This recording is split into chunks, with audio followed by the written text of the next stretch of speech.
Hello everyone, कैसे हो आप लोग। आप सभी का आज के वीडियो में बहुत बहुत स्वागत है। तो आज यहाँ पे जो हमारा नेक्स्ट प्रैक्टिस सेट है क्लास 11th का 1.2। ओके, तो आज यहाँ पे हम लोग ये स्टार्ट करने वाले हैं। ओके, और इससे पहले हमने जो हमारा प्रैक्टिस सेट 1.1 था वो ऑलरेडी हमने अपलोड कर दिया है। तो जिन्होंने भी अब तक उसको नहीं देखा होगा प्लीज जाके आप उसके अंदर देख लो।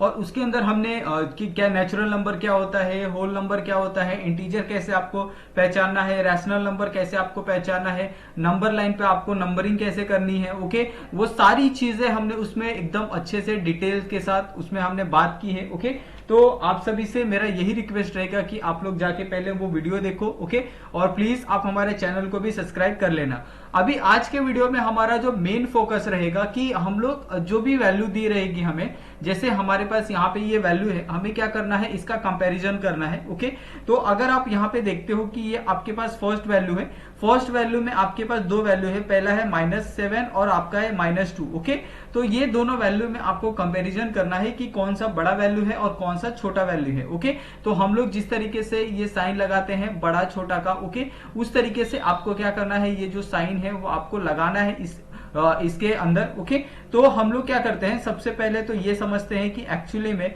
जो आपका वैल्यू है वो बड़ा कैसे हम लोग छोटा देखते हैं। ठीक है, तो सपोज ये आपके पास आपका इनिशियल है। ठीक है, ये आपका क्या है, इनिशियल पॉइंट है जहां पे आप क्या बोलते हैं, इसको जीरो बोलते हो। ओके, जीरो से जब आप इस तरफ जाओगे, ओके, तो ये क्या होगा, नंबर इंक्रीज होगा। ओके, यानी ये पॉजिटिव में चले जाएगा और पॉजिटिव में अगर जाता है वैल्यू तो ये क्या होती है, इसका जो वैल्यू का जो ये है नंबर है वो क्या होता है, इंक्रीज होने लगता है। ओके, और उसी तरीके से अगर ये आपका नेगेटिव साइड में जाएगा तो नेगेटिव साइड में क्या होता है, ये जो नंबर होता है वो डिक्रीज होता है। ओके, यानी जीरो से जो ज्यादा करीब होगा वो ज्यादा बड़ा होगा और जीरो से जो ज्यादा दूर होगा नेगेटिव साइड में वो उतना ज्यादा क्या हो जाएगा, छोटा हो जाएगा। ओके, जैसे जो आपका -1 होता है वो आपका -2 से क्या है, बड़ा है। उसी तरीके से -2 -3 से बड़ा है और -3 -4 से बड़ा है। ओके, तो हमेशा एक बात याद रखना है कि जब भी आप नेगेटिव साइड जाते हो तो नेगेटिव साइड में जो जीरो के जितना जो करीब होती है वैल्यू, ओके, वो जितना करीब वैल्यू होती है वो क्या होती है, उतनी ज्यादा बड़ी होती है। ओके, उसके बाद उतनी ही क्या हो जाती है, छोटी छोटी होती जाती है। ओके, तो आपको इस बात से हमेशा ध्यान रखना है कि जो वैल्यू होती है जीरो के करीब वो बड़ी होती है नेगेटिव साइड। अगर आप पॉजिटिव साइड जाओगे तो जो जीरो से जितना दूर जाओगे उतनी ज्यादा जो वैल्यू है वो क्या हो जाएगी, बढ़ती जाएगी। ओके, तो आपको ये जो पूरा कॉन्सेप्ट है वो बहुत अच्छे से समझ में आ गया होगा कि एक्चुअली में नंबरिंग के ऊपर हम लोग किस तरीके से जो कंपैरिजन है वो करते हैं। ओके, उसके बाद यहाँ पे आप देख सकते हो कि हमारे पास पहला क्वेश्चन है। पहला क्वेश्चन में आप देख सकते हो कि -7 और -2 दिया है। ओके, तो बहुत से बच्चे इसके अंदर कंफ्यूज हो जाएंगे कि आपका दोनों जो वैल्यू है वो माइनस में है, तो इसके अंदर हम लोग सबसे छोटे वैल्यू को किस तरीके से पहचानेंगे। ओके,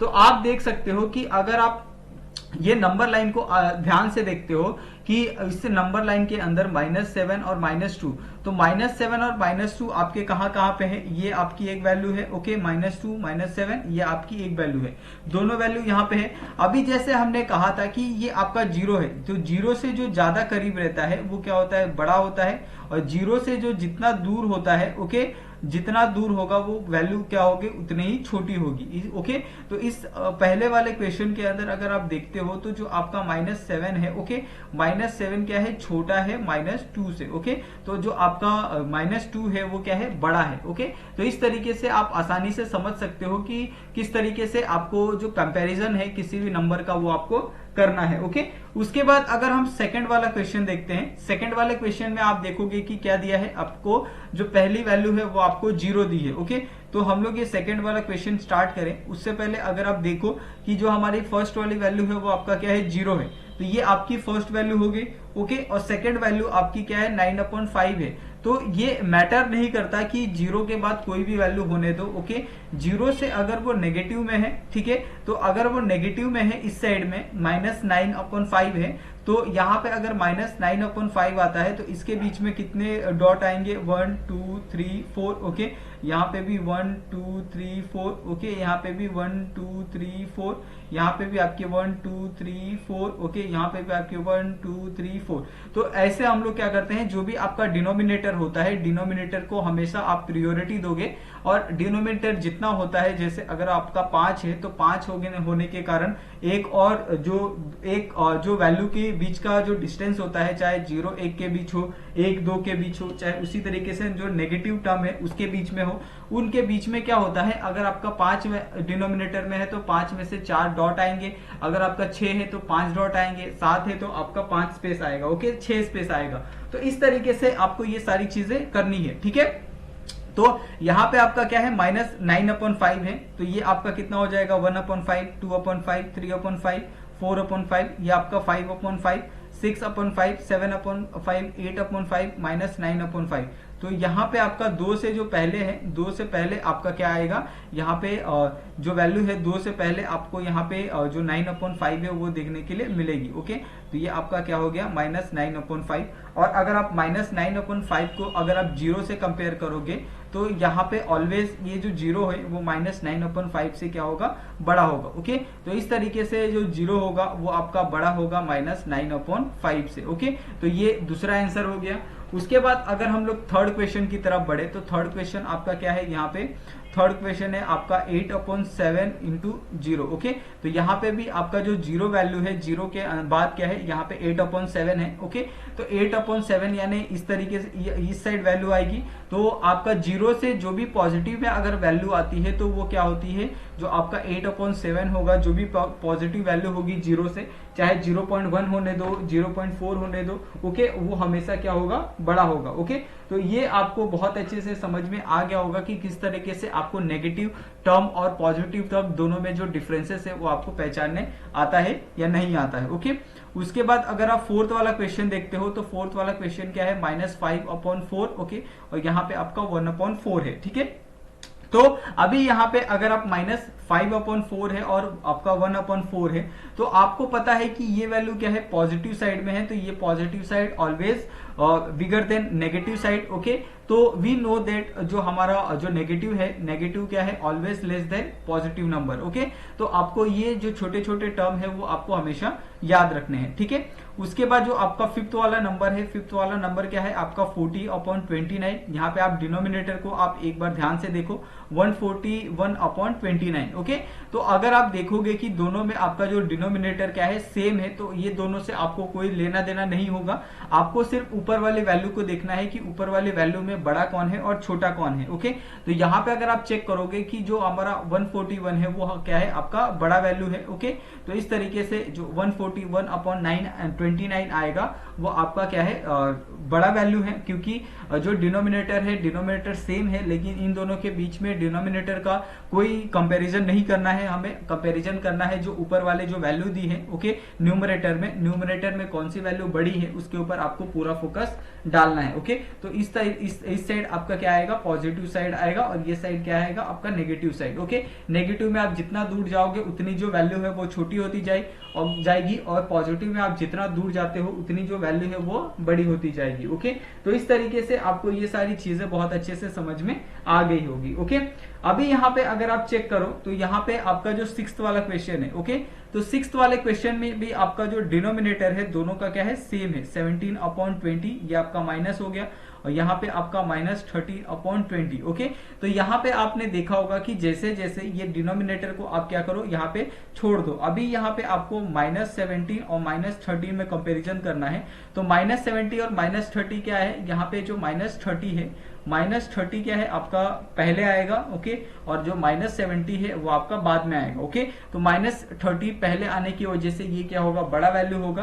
तो इस तरीके से जो -13/20 है, ओके, वो क्या होगा आपका बड़ा वैल्यू कहलाएगा, ओके। उसी तरीके से अगर आप सेवेंथ वाला क्वेश्चन देखते हो तो सेवेंथ वाला क्वेश्चन बाकी सब क्वेश्चन से बहुत ज्यादा अलग है, तो इसको सबसे पहले आपको सॉल्व करना पड़ेगा। यहाँ पे आपका 15/12 है, ओके, और यहाँ पे आपका 7/16 है, ठीक है। तो ये दोनों वैल्यू अभी क्या करनी पड़ेगी, आपको सॉल्व करनी पड़ेगी, तभी आप क्या कर सकते हो, इसका जो आंसर है तो यहाँ पे आपका जो 7th वाला वैल्यू है 15/12 और 7/16, तो यहाँ पे अगर आप चेक करो कि दोनों का जो डिनोमिनेटर है वो डिनोमिनेटर क्या है, अलग अलग है। ओके, तो जब ऐसे क्वेश्चन आते हैं जिसमें डिनोमिनेटर क्या है आपका अलग अलग है, तो आपको क्या करना पड़ता है, जो डिनोमिनेटर होता है उसको सेम करना पड़ता है with the help of LCM. तो सबसे पहले आपको इसका एलसीएम निकालना पड़ेगा। तो अगर आप 12 का एलसीएम निकालते हो और 16 का एलसीएम निकालते हो, तो 12 के एलसीएम में आपका क्या है, 12, 24, 36, 48, ओके, 60, उसके बाद 72। उसी तरीके से अगर आप 16 का निकालते हो तो 16, 32 और यहाँ पे आपका 48। ठीक है, तो यहाँ पे अगर आप चेक करो कि दोनों के अंदर कौन सा कॉमन वैल्यू है जो सबसे छोटा है, तो वो आपका है 48। ओके, तो ये 48 आपका क्या हो जाएगा, इन दोनों का एलसीएम हो जाएगा। ठीक है, अभी आपको क्या करना है कि जो 12 है और 16 है उसको आपको 48 बनाना है। तो आप कैसे बनाओगे 48, तो यहाँ पे आपका 15 है अपॉन ये आपका 12 है। ठीक है, तो इसको आप कैसे नंबर से मल्टीप्लाई करोगे कि ये 48 हो जाए, तो इसको आप क्या करोगे, 4 से मल्टीप्लाई करोगे और इसको भी आप 4 से मल्टीप्लाई करोगे। ओके, उसके बाद यहाँ पे आप दूसरा वाला वैल्यू देखो, तो ये आपका 7 है और ये आपका 16 है। ठीक है, तो 7 और 16 को आप 16 को कैसे नंबर से आप मल्टीप्लाई करोगे कि ये 48 हो जाए, तो ये आपका 3 है, तो ऊपर भी क्या हो जाएगा, 3 से मल्टीप्लाई हो जाएगा। ठीक है, तो इस तरीके से यहाँ पे अगर आप वैल्यू देखते हो तो ये क्या हो जाएगा, 15 इंटू 4 कितना हो जाएगा आपका 60। ठीक है, और ये आपका कितना हो जाएगा 48। उसी तरीके से 7 अपॉन जो 3 है वो कितना हो जाएगा 21 और 16/3 कितना हो जाएगा 48। तो इन दोनों में अगर आप कंपैरिजन करते हो तो दोनों का डिनोमिनेटर तो सेम है। तो आपको क्या करना है, न्यूमरेटर में कंपैरिजन करना है। तो न्यूमरेटर में अगर आप कंपैरिजन करते हो तो जो आपकी 60 वाली वैल्यू है वो क्या है, बिगर है अदर मतलब 21 से। इसके लिए आपका जो 60/48 है वो आपका क्या है, बड़ा वैल्यू है। ठीक है, तो आपको नंबरिंग लाइन में भी जो 60/48 है वो आपको बहुत बाद में दिखेगा एज कंपेयर टू आपका 21/48। ओके, तो इस तरीके से आपको जो कंपैरिजन है वो करना है। ठीक है, उसके बाद यहाँ पे अगर आप 8 वाला क्वेश्चन देखते हो तो 8 वाला क्वेश्चन भी आपका सेम है, -25/8। ओके, और यहाँ पे आपका है -9/4। अभी यहाँ पे अगर आप दोनों का एलसीएम निकालते हो 8 और 4 का, ओके, तो 8 का 4 का एलसीएम कैसे होगा, 8, 16, ओके, 24, 32।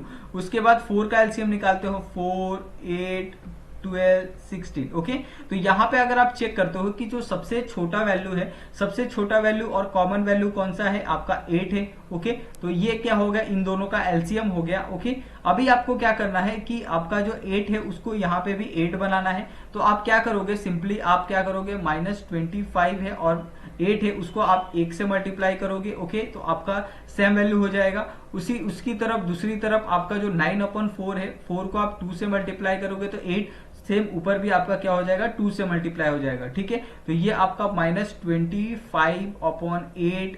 ओके, और ये आपका क्या हो जाएगा, -18/8। अभी दोनों का जो डिनोमिनेटर है वो डिनोमिनेटर सेम हो गया। अभी यहाँ पे आपको कंपैरिजन करना है कि -25 और -18 के अंदर कौन सा जो वैल्यू है वो बड़ा है। तो आपको जैसे मैंने कहा था कि आप जितना 0 से आप दूर चले जाओ नेगेटिव साइड में, वो उतनी वैल्यू क्या हो जाती है, छोटी हो जाती है। ओके, तो यहाँ पे भी सेम कंडीशन अप्लाई होगा कि आप जैसे जैसे दूर चले जाओगे वैसे वैसे जो वैल्यू है वो छोटी होती जाएगी। ओके, तो यहाँ पे जो -25 है ये आपका स्मॉलर वैल्यू है एज कंपेयर टू आपका -8। ओके, तो जो आपका -18/8 है वो आपका क्या है, बड़ा वैल्यू है। ओके, तो ये समझ गया। अभी यहाँ पे जो नेक्स्ट क्वेश्चन है, नेक्स्ट क्वेश्चन आपका 9th वाला, तो 9th वाला भी हम लोग करते हैं। तो ये आपका 12/50 है। ठीक है, और ये आपका 3/5। तो इसमें भी आपको सबसे पहले क्या करना है, एलसीएम निकालना है 50 और 3 का। ठीक है, तो 3 का यहाँ पे एलसीएम और 50 का एलसीएम निकाला, तो ये आपका 15, ओके, ये आपका 30, ये आपका 45। उसके बाद यहाँ पे आपका 3 into 3, 6 into 9 into 12 into 50। Okay, तो ये आपका क्या है, सबसे छोटा वैल्यू है आपका 15। तो ये आपका क्या आ जाएगा, एलसीएम आ जाएगा। अभी यहाँ पे आपको क्या करना है, एलसीएम फाइंड करना है। तो ये आपका 12 इंटू 1, ओके, ये आपका 50 इंटू 1, ये आपका एक वैल्यू हो गया। उसके बाद दूसरा वैल्यू हो गया यहाँ पे 3 इंटू 3 और 5 इंटू 3। ओके, तो दोनों में क्या है, कॉमन यहाँ पे 50 है। तो ये आपका क्या आ जाएगा, यहाँ पे 12/50।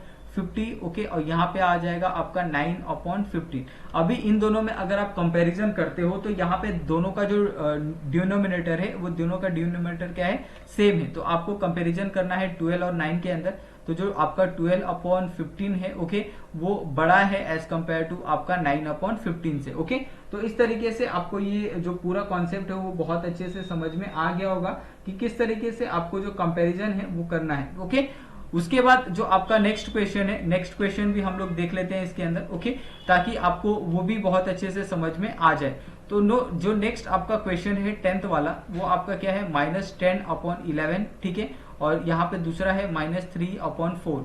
अभी यहाँ पे आपको चेक करना है कि -7/11 और -3/4 इन दोनों को वैल्यू को आपको किस तरीके से सेम करना है ठीक है। तो आप सेम कैसे कर सकते हो कि इसका सबसे पहले आप एलसीएम निकाल लो 11 का, तो 11 × 2 कितना हो जाएगा 22, 33, 44, 55 ओके। उसी तरीके से अगर आप 4 का निकालते हो तो 4 × 8, उसके बाद 12, ये आपका 60, ये आपका फिर 20, ये आपका 24, ये आपका 28, ये आपका 32, ये आपका 36, ये आपका 40, ये आपका 44। अभी यहाँ पे अगर आप चेक करते हो तो सबसे जो छोटा वैल्यू और कॉमन वैल्यू है वो आपका क्या है 44 है ओके।